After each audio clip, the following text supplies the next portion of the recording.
Hey guys, this is Brian with FishingKnife.com, Fishing Knife Guide Service, and I've got your Kentucky Lake tip of the week here for you, and it is going to revolve around rods. I'm going to get into reels next week, but this week's going to be about rods. Just to help you try to narrow down your search when you go into the store. There's so many different brands, models, sizes, everything out there that hopefully I can give you a few tips here that you can walk in the store and pretty much know what you want and how much you want to spend or whatever.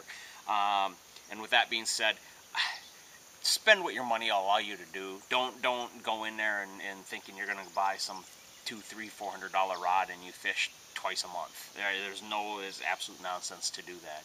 If you're making a living fishing, yeah, there's some benefits to having some higher end, more expensive rods that might do a little bit more for you than what some low end rods do. But I see some of the elite guys and FLW tour guys out there that are using $80, $100, $200 rods out there, and yeah, there's other guys that are using $300, $400 rods. So there's a little bit to having some of the nicer grade rods with lightness and sensitivity and stuff like that. But overall, my belief, my personal area is that we're getting into that $180 range. Seems to be an average on a real good fishing rod out there now, and there's some really good rods in that $80 to $100 range, $120 range. Yeah, you can get into some really expensive rods up in that $400 or $500 range, but just buy what your money allow you to do. I truly believe that you get what you pay for, but there is a breaking point at which you can get too expensive a rod that really doesn't do a whole lot more than your $100 rod's going to do for you. So just keep that in mind. Don't let somebody talk you into something really expensive that you're not going to do. Just understand how much you're going to use it and what you're going to use it for. But that being said, the other thing that you want to be conscious of: are you a tall person or are you a short person? Do you like the feel of having a real long rod, or would you prefer to have a shorter rod? Myself, I'm 6 foot. I like to have most of my rods are 7 foot or longer. I fish a lot with my wife. She's shorter and doesn't want to have the cumbersome of having a long rod, so everything she has that I've got for her is a 6.5 footer, and that seems to work great for her, and I've noticed that with clients. You can tell the taller people, they have no problem grabbing a 7.5 foot rod. You get somebody shorter, or a younger person in the boat, they want a shorter rod. They just can control it better. So keep that in mind. But we'll start out with the spinning rods. They make spinning rods everywhere from an ultralight, up to a heavy action if you need it. But most of the people are using a spinning rod for some sort of light lure, light line situation fishing.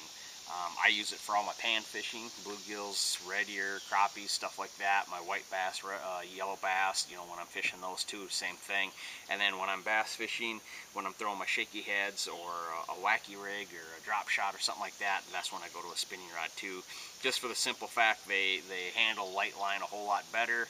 And now with the advent of braided line, I use a braided line as my main line, and then I go to a fluorocarbon or a mono copolymer as my lead line.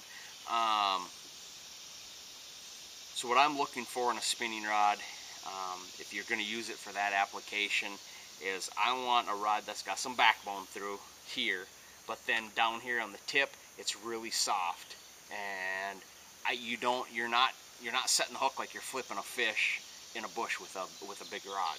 So when I'm looking for something, I want something myself 7 foot to 7.3, 7.4. This rod here happens to be a 7.3 3 power, which is 7 foot 3 inches. It's a medium with an extra fast, meaning it's a medium power rod, which isn't a heavy power rod like your big flipping sticks. It's gonna be softer all the way through the whole rod, but it's got a really soft tip. I don't know if you can see that. However, that you got a lot of tip there. That tip's bending almost back in here. If you really look at it, how far that tip comes back in there. This whole area's got bend to it, and then this is your backbone through here.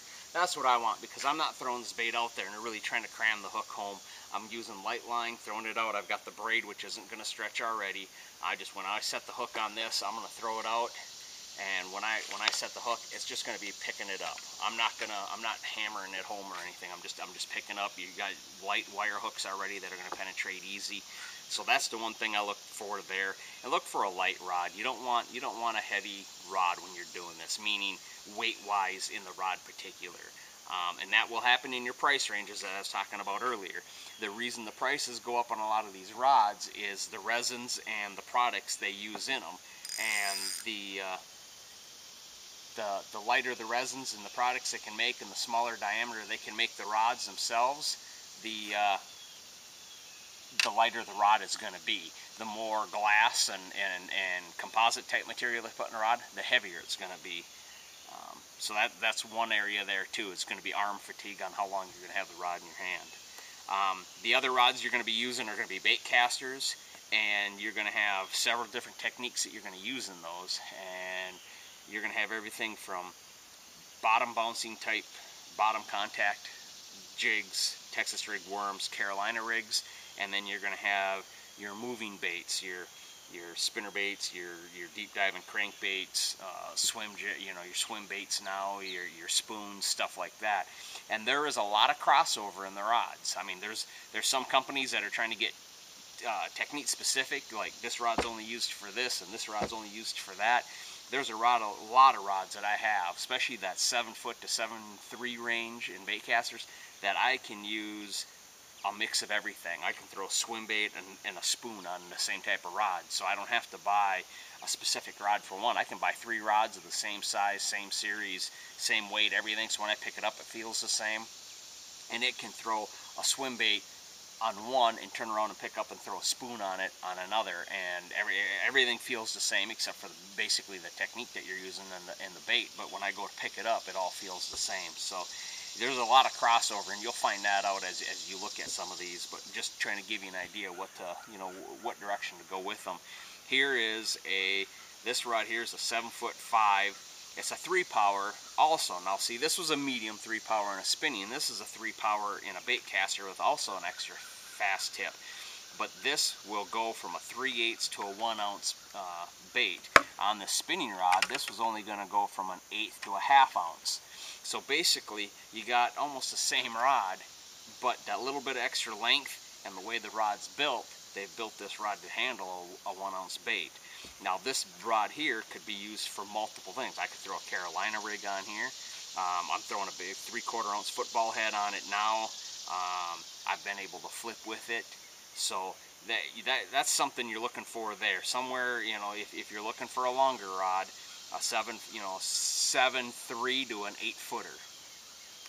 You want to be able to make that long cast. Your football heads, your Carolina rigs, any of them, you want to make as long a cast as possible. If that fish bites it at the end of that cast, you want the power to be able to put that hook back in that fish's mouth, because most of the time you're throwing, when you're throwing a football head, a big swim bait, any of those, Carolina rig, you're going to have a bigger hook, a thicker hook that you're going to want to be able to pull. You want to pull that up through that fish's mouth. And if you're out there on a long cast and you got a wimpy, a light action rod or a medium action rod, and you bow up on it and that whole rod bends, you're just not going to get any hook penetration in it. You can see on this rod, this is a 3-power, and like I said, it's a 7.5 extra fast. So the tip's fairly quick, and it goes down to about 5 eyes, and then the rest of it's all power. The rest of it's power from here to here, and that's where you can keep that and fight that fish really good. You got that nice quick tip here where you can make a good cast, and what it is loading up the rod. When you come back, you'll feel that rod load. If that rod's too stiff, it won't load for you. But if you got a rod that's too soft and you go to load it up on the cast, what'll happen, like when the Alabama rigs first came out, everybody had too soft of a rod. They were even trying to use their flipping rods, and it seemed to be too soft. They'd go to cast, and the rod stayed loaded for so long. When they went to cast it, it just kind of flopped out there because the rod didn't have enough power to help throw the bait. If you get a rod that's too stiff, it'll come back and it doesn't load. So when you're casting it, you're using all your arm power trying to cast it out there. That's where the different actions and in the rods come. Your powers, your mediums, your medium heavies, the power is all about in here, the backbone of the rod, how much power you can put on that fish and fish. The extra fast, the fast, your actions, your mod fast, those are all what are going to help the tip and help your casting of the bait. So your jigs, your swim baits, spoons, your Carolina rigs, your Texas rigs, most of your bottom contact stuff, you want an extra fast tip. It helps give you that good cast, plus that extra fast tip it's going to load it quick on the hook set, and the rest of it, all that power is what's going to drive it home. The length all becomes in what you want to do. The longer the rod is, the farther you can make a cast with it, and get a lot better hook set in it if you got a shorter rod. But I mean, and some people, that's all they can use or feel comfortable with, that's fine. But just remember, you're not going to get as long of a cast, and you're definitely not going to get quite as good of a hook set in it. A lot of guys that use this size rod, a 7.5 to an 8-foot rod when it comes to flipping. I do if there's grass. Now, if you get into bushes, you know, like here in Kentucky and Barkley Lakes in the spring, we do a lot of flipping of bushes and that. If you got a really tall rod like this, and you're trying to flip in that bush, that's fine. Next thing you know, though, you got trees hanging overhead, and you go to set the hook, or you're trying to work it, and you got that rod stuck up in the trees. A lot of times, I'll actually go down to a 7-foot rod to flip with then. So I'm not, you know, I don't have my rod all stuck up in the trees. That's your bottom contact baits and your rods for that. A medium action rod I'm going to use for throwing square bills, swim jigs, stuff like that around the bank. Maybe even a medium heavy with a really good soft tip on it. I'm going to throw that on probably my 7-foot to 7-foot 3-inch rods, my Carolina rigs, my Texas rigs, my football heads, swim baits, stuff like that are going to be my 7.3s up to even an 8-footer, a lot of 7.5 range somewhere in there. When I go flipping, again, like we're just talking about, I'll go down to a 7 to a 7.3 when I'm in, if I'm around bushes in the trees. If I'm flipping vegetation, like when I'm down in Florida on Okeechobee guiding and stuff in the wintertime, I want something a 7.6 up to an 8-footer. Just for the fact you can reach out there a little farther and you get that hook set, you can pull that fish up over a lot of that other vegetation or out of the holes and keep them up on top. Where if you try to use that rod again, like around the brush, you're going to be spending more of your time trying to get it untangled, and the tip's going to be up in the leaves and up in the twigs. So just remember that. Different lengths can feel better to different people, but there's different times you need those different lengths too. That different situations.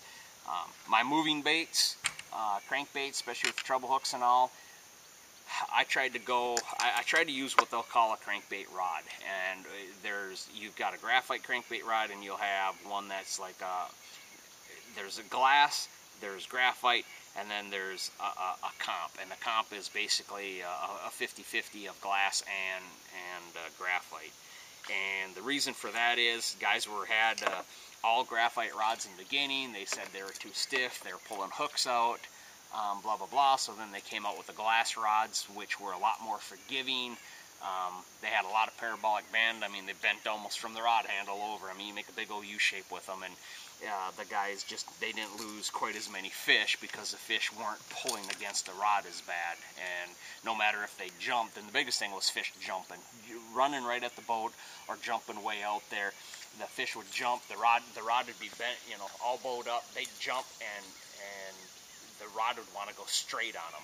And as soon as you give a fish slack and the rod goes straight like that, they have a chance to throw that bait, because there's no tension to keep that bait in their mouth. Well, when they went to a glass rod, that rod stayed loaded the entire time you're fighting the fish, no matter what it did. And then guys were kind of like, well, they lost their feel. They lost the feel of a crankbait when it was on the bottom bouncing across stuff with that glass rod. They wanted the sensitivity of the graphite. So then rod companies started kind of combining it, making a composite rod that had both. That had the forgiveness of the graphite, or the forgiveness of the glass, but yet they still had the strength and sensitivity of graphite. And a lot of rods out there now are that way. And this Powell that I have, I've got both. I've got the 804 here. Their CB. This is their crankbait rod. 804 means it's an 8-foot, 4-power. This being a 4-power in the crankbait series is more of a medium action, and it goes up to a 3/4 ounce bait. I like a long rod when I'm cranking, 7.5 to 8 footer. The reason why, you're trying to get that bait as deep as you can. You want to be able to make the longest cast you can, because the longer you can cast it, the longer time this has to get down there to the deepest spot. If you've got a deep diving crankbait and you pick it up and you only throw it 10, 15 feet, 20 yards, whatever from the boat, it doesn't have that long to get down to where it's going before it's already coming back up. So the longer you can cast it out there, the farther this has to get down to the bottom, stay where it needs to be before it comes up. So I like a long rod, no matter if it's glass, if it's all graphite, composite, whatever it is. I like a really long rod. And this is the one spot for the shorter people who want a shorter rod, that they kind of have to get out of their comfort zone and get themselves a longer rod to make that long cast.